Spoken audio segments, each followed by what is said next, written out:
መንገድ ዘነጋ ወይ ወስዶ መመለሱን እኮ በምን ሂሳብ እኮ በምን ስሪት ጨረቃ ልትደምቅ ያውም ያለ ሌሊት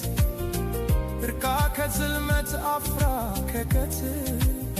እንደምን ተቻላት እና ልሽ የኔ ዓለም ምን ሆነ መሰለሽ ኮከቧን አስጌጣ ብርሃን ልትመትር አልገባኝም ጭራሽ ዘነጋሁት ሁሉን አሁንን ተላምዶ የነበር መጣሉ